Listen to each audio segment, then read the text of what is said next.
So in about 2 weeks, there's an upcoming event that I want to go to that I have gone to quite a few times. Me and a bunch of my old friends used to go to it all the time, and then they quit, and I don't know why.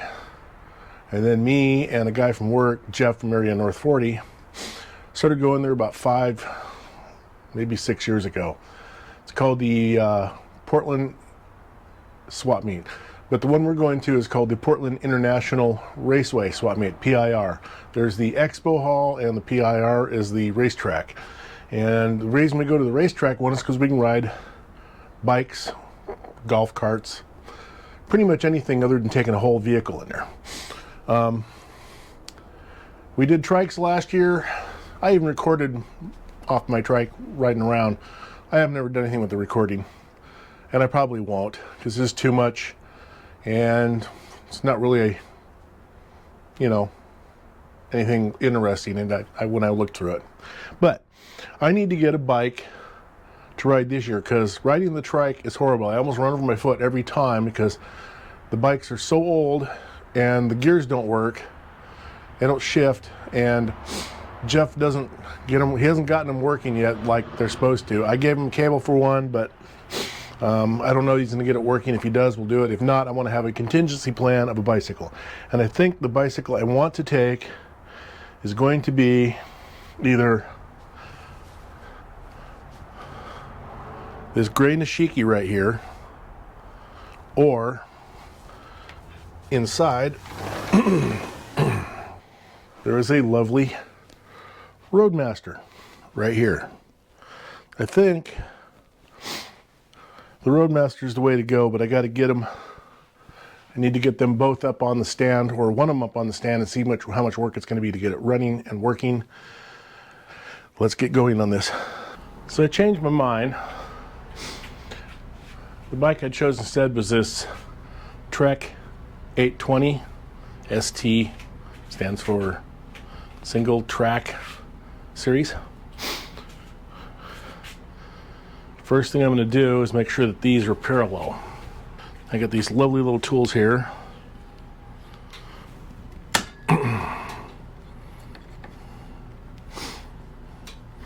So with them in there, you spin these things out towards each other, and as you can see, they're off. So it means one of these is bent or both of them is bent. So the way we fix that is I have to grab one of these and like tweak on the frame a little bit, and then we want to do it until we get them lined up like that. Actually, this one was bent. So now they're perfectly aligned.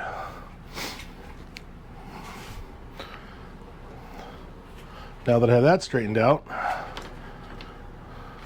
so now I want to see if this is straight. And to do that, I have to put the wheel on. So it was missing a spacer, and the actual nut was like way inside here. So I had to find a spacer off another rim I had to put in there. And the dust boot was sticking out, would be out to here if it had the dust boot on. So I took the dust boot off. It doesn't really need to be there. I don't ride through stuff that needs a dust boot. Now, let's get the chain on the front.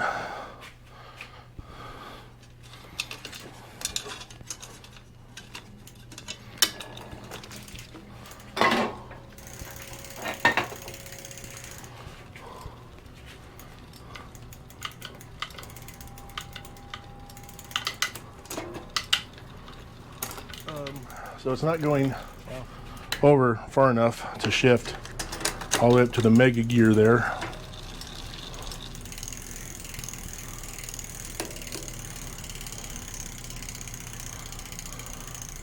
It's probably because the cable is way out of adjustment.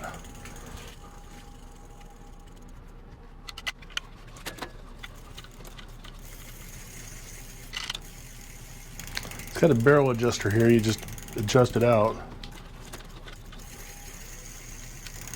Only goes out so far though, and then yeah, need to.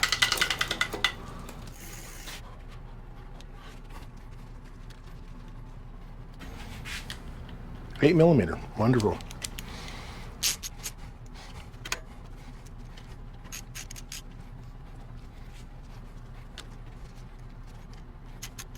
Okay, see what it does now.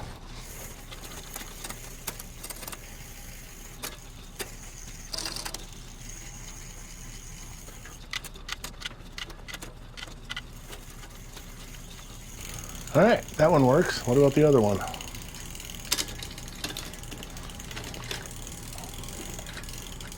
Wow, the chain doesn't work with that drive gear.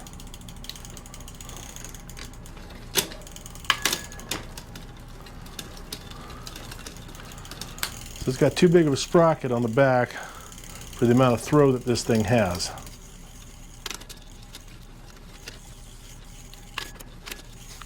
So let's shut this all the way back down.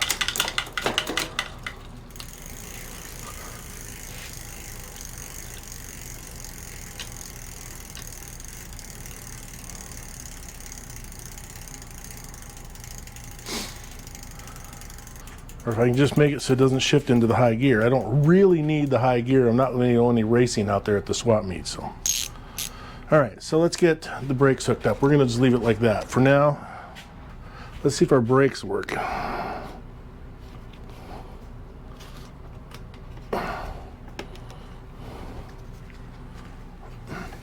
Apparently not. All right, gotta get over here and see why the brake lever is not engaging.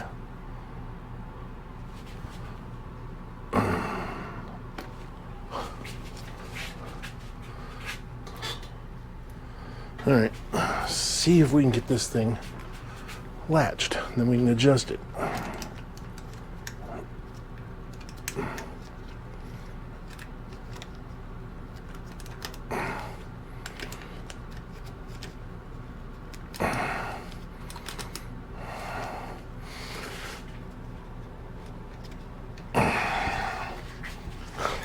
All else fails, get a clamp.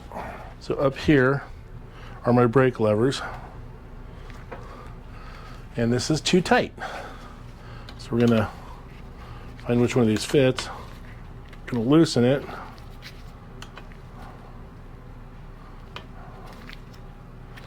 See if we can get the brake lever together. Okay. So there's an adjustment screw here for tension. It's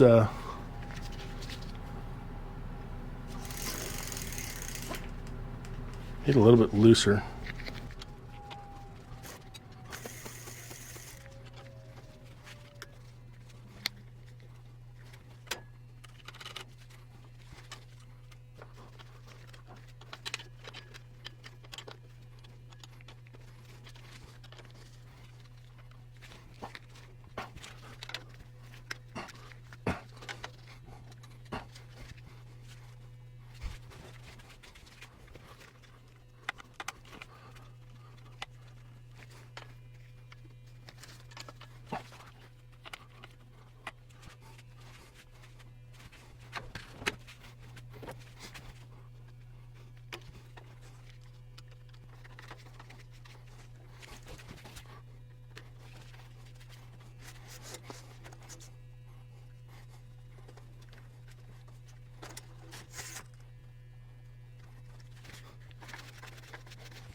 All right, so now it should spin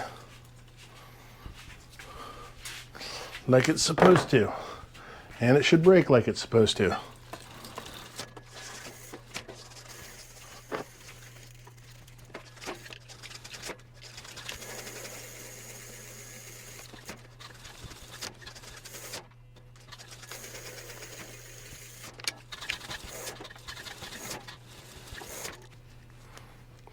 Came off. So much for being a tough glove. That one's not too bad. I'm going to adjust it down a little bit.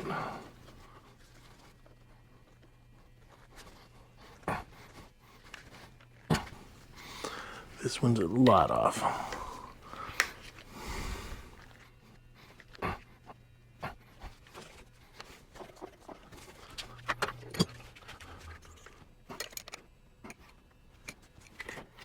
Boy, that one locks up good. Oh, because it's out of the thing.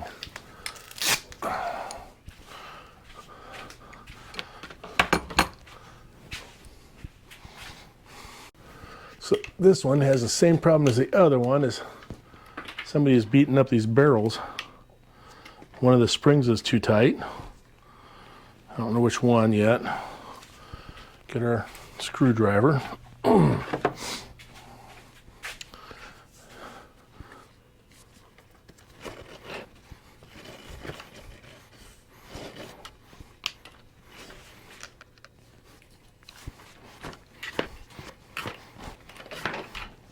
Okay, front brakes work. Now, it's a matter of tires.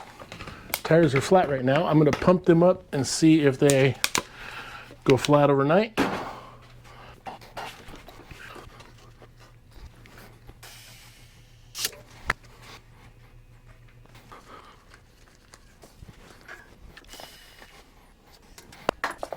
All right, I'll pump that one up.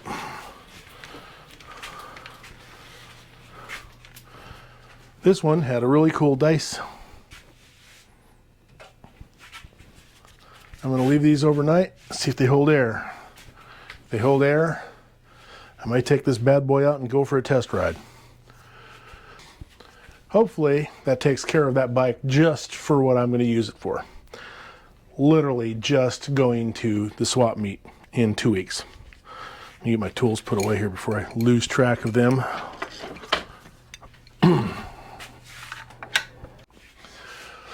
So it's been a couple days since I was working on this bicycle, and I just discovered something why one of the brakes isn't working right.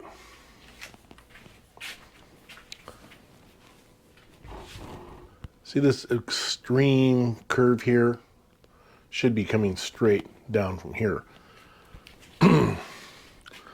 Somebody ran the cable right here on the wrong side. Should be on the other side of this post. I'm going to see if I can fix it without taking it apart.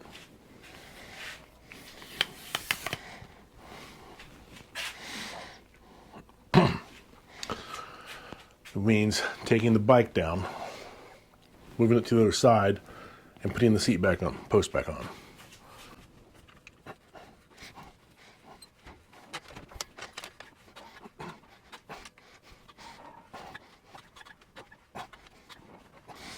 That is one long post. Well, here we go.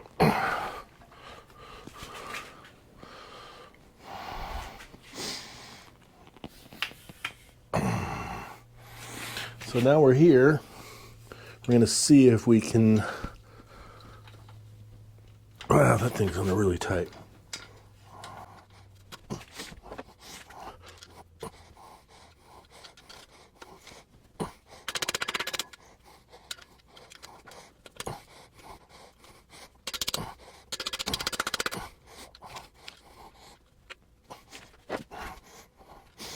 All right, now I just get it back on the post, but first I want to put some grease on that seat post.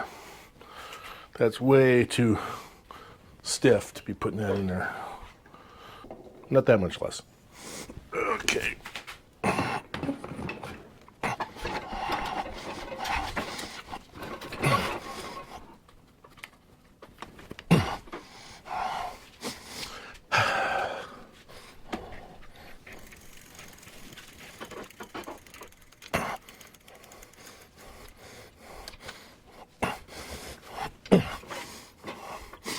All right,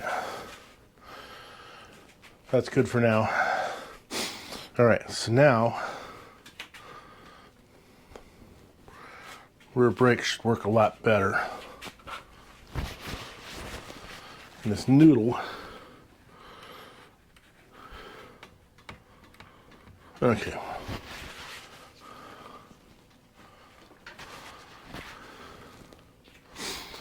I think she's ready for the swap meet. Except for I need a water bottle cage. So I found another water bottle I can put on there, because this thing's different than most shifters I've ever seen in my life. it kind of interferes. So I took this bottle cage off of another bike and put it on here.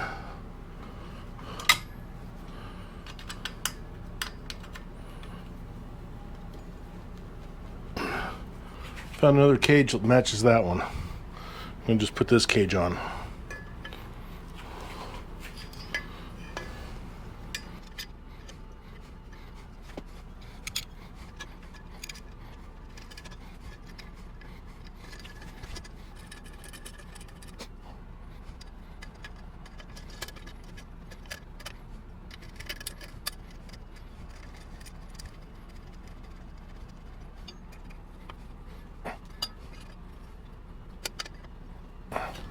There, now I got sort of matching bottle.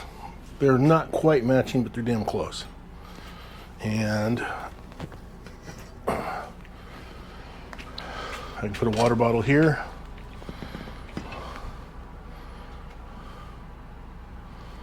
Or I can put my water bottle here. Probably put one like this there with water in it. Probably this one. You know, have another water bottle in there of a different type.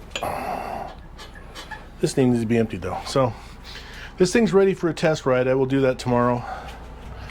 So that's all I'm going to do to this bike for now until I get back from the swap meet. So tomorrow I'll take it out and go for a little test ride.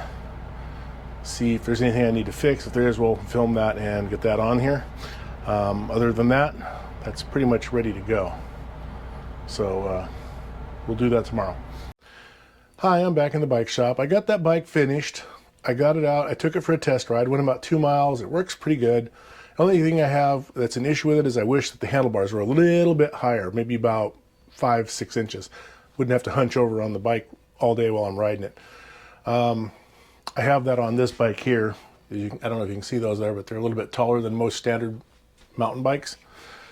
I don't think I have time to order a pair and put on it between now and the week after next. So I'm not going to do that. If it comes back with me, I will probably update it, re-grease everything, tear it completely down, clean it, put it back together, and sell it like I always do. So we're done with this video. If you like this video, please like and subscribe. And don't forget to hit the notification bell so that you get notified when new videos come out. Also, if you know someone that likes bikes and woodworking, share the video. I'm always happy to have more subscribers. So thank you for watching.